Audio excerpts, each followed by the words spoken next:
Yeah, Chair, I move Amendment 9 in my name and that of my colleagues. Look, Minister, this amendment is self-explanatory. What we're looking for here is a reflection of what the Climate Change Advisory Council has recommended, that biogenic methane, methane coming from agriculture, should be dealt with separately in terms of targets than other methane and carbon emissions. And the argument is being put forward by the Climate Change Advisory Council that it should be dealt with separately because carbon and methane coming from agriculture is part of an overall cycle. And as you know, Minister, the issue here is in the increase in the amount of methane coming from the agriculture sector rather than methane per se itself, because as you know, it's part of a cycle. Yes, methane that's emitted from animals goes into the atmosphere, it converts into carbon dioxide. That carbon dioxide is then sequestered in the soil, in the grass, as some of that is then consumed by animals and goes back into that cycle again. And we're in a very unique situation here in Ireland in that we have a substantial amount of marginal land that is unsuitable for tillage. And I know that globally there is a big push to move a lot of agricultural land into other types of protein crops where there aren't the same scale of emissions, particularly in relation to methane. But if you look at many parts of Ireland where you have marginal land, which is completely unsuitable for tillage, then producing human protein from cattle is the only way that land can be productively used. And it is part of a whole sustainable process. As you know, in the past, we've had the situation in the burn where cattle were removed from the burn and had to be reintroduced again because of the detrimental impact that it was having on biodiversity there. With the same thing in relation to sheep on many of the uplands and mountain areas across the west coast of Ireland, where again, there is a number of animals that are required on land to be able to maintain it from an environmental and a biodiversity perspective. And the same is the case in terms of many areas of marginal land across this particular country. And my big concern is, and I accept that agriculture has to do its bit in terms of meeting the overall climate targets. But the difficulty is that agriculture emissions are the soft option. And look, Minister, you know from being in the department there now and previously having been in the Department of Energy, how difficult it can be at times to get people to move and to take the type of actions that are needed. I've given you the example already in terms of electric buses. We have to wait until 2023 for the first double-decker electric bus to be on our streets here in Dublin, even though the Cabinet took the decision in January 2018 to progress along that particular route and to no longer buy any further fossil fuel buses. So my concern is that when we start to meet these thresholds of 2025 and 2030, and when we haven't retrofitted 500,000 homes by 2030, when we don't have 1 million electric vehicles on our roads, in order to meet these targets, the squeeze will be put on the most vulnerable sector in agriculture, and that is our indigenous suckler beef sector, where it is producing very carbon efficient beef on marginal land, producing human protein on land that is not suitable for any other form of protein production, and which is carrying out a very vital role in terms of biodiversity. And the evidence, as I say, is there already in relation to that. Now, it's not just me that's arguing and putting forward this particular argument. It's the Climate Change Advisory Council has strongly advocated in its 2020 report that biogenic methane should be separated out, should be accounted for separately, and should have its own dedicated ring-fence targets, so that agriculture does improve, that agriculture does reduce not just its emissions per kilo, but it's actually emissions per hectare. And I know at long last now we see work ongoing, which is building on the work that I was involved with in terms of smart farming, to actually improve grassland management, to improve soil sequestration of carbon. And there is an awful lot that can be done in relation to that. But there is no point, the agricultural sector carrying its burden, so to speak, in relation to the 2030 targets and targets beyond that date, if it's all going to be nullified come the eve of 2025 or the eve of 2030, when we have another scheme introduced effectively to reduce overall numbers of suckler cows in this country, as we have already seen in terms of the reliefs and supports that have been put in place in terms of Brexit.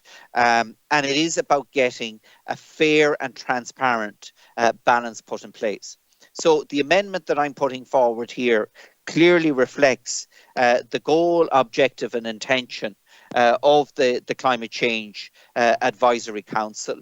The reality is, and I know that you've quoted already, there are international targets that are there and what we've signed up to internationally. As you know, all of these were drafted by industrialized countries. They were the ones that set the targets and the agendas in relation to it. And yes, they are challenging targets to achieve. But when you look at a country like Ireland, where we don't have the heavy industry, where we have 37% of our population living in isolated rural areas, our geography, our emissions profile is very, very different to that of other European countries. And that needs to be reflected in how we actually design our targets here. Now, personally, I believe that our targets for biogenic methane should be on a European level, because the policy is developed in terms of CAP on a European level. The reality is the vast majority of food that we produce is consumed outside of Ireland, so that should be reflected in the emissions profile of the countries where that is consumed and not where it's produced. And that, I believe, is going to cause a huge problem further down the road in terms of the way the current system is structured. We have a perverse situation where the targets as they're currently designed will actually force the wind down of beef exports from Ireland, where we are the most carbon efficient beef exporter within the European Union. And that will be replaced from beef that's coming from South America, as part of the overall trade agreements that we have. And that beef coming from the Amazon basin in Brazil has a carbon footprint that is 35 times higher than the beef produced here in Ireland. And yet, in theory, from an accounting point of view, it makes sense, and it does from the point of view of reducing Ireland's emissions profile, and it will do that. But in terms of our atmosphere, in terms of our climate and the planet as a whole, it will actually compound the problem, because we're replacing relatively carbon efficient beef production here in Ireland with beef production, which is disastrous for our environment, disastrous from our climate, from South America. And that's okay from an accounting mechanism under the agreements that are currently there, climate and the targets that we've set ourselves at EU level. So I think it is imperative that we do not go down the same road in terms of the mistakes that are being made at European and global level in terms of targets, that we do the same thing here in Ireland, and that we should have a very separate and distinct target set for agricultural sector. Now, I want to make it quite clear, I'm not talking about agriculture getting a free ride in relation to this. I think there's a substantial amount of work that agriculture can do.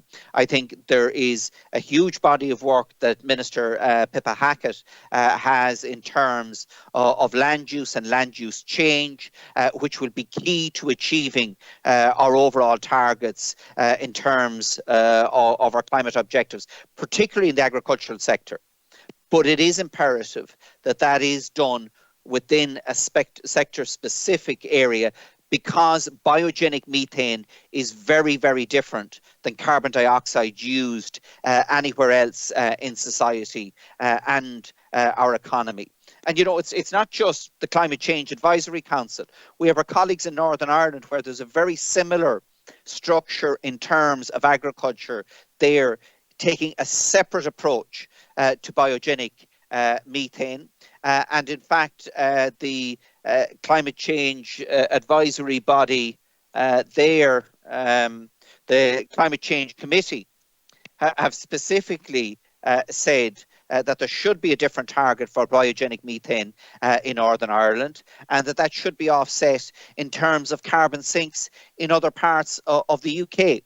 As you know, New Zealand have taken a very similar approach in relation to this, very similar emissions profile to the profile that we have here in Ireland, similar challenges that they're facing, and they have separated out biogenic methane from other forms of methane and other forms of carbon dioxide. And has set themselves a separate target in relation to that. And as you know, in terms of dairy production, in terms of sheep production, New Zealand are our direct competitor in this area. So if we are serious about being fair to all sectors, then, and if we're talking about taking the advice of the Climate Change Advisory Council, if we're talking about taking the advice of the scientists who are expertise in this area, every single one of them, to a man and woman, have said that there needs to be a separate mechanism to calculate biogenic methane, that it should be treated in a different manner. And that is the reason why I've tabled this particular amendment. Now, you know, I think, and I would hope, Minister, that you will look at this fairly and reasonably. I know, and I've listened very intently to what you've said earlier on, that, you know, there is broad agreement on the bill. And look, I accept that you've gone through a very tortuous process in securing the agreement on this bill that you have already secured. I can understand your logic for not willing to budge any further in relation to this, in having to try and go back to Cabinet and to try and get agreement on further changes in relation to it. But, Minister, we still live in a democracy. This is, under our parliamentary procedures, the first step in carrying out amendments to this legislation. And we'll deal with it at a later stage in terms of my amendments, where I believe that the legislation as currently drafted is anti-democratic. But I think it is important, Minister, if you are giving such a role under this legislation that's going to be enshrined in the legislation to the Climate Change Advisory Council, which is being put on a statutory basis, then this key recommendation needs to be adopted and included and incorporated into the legislation. Thank you.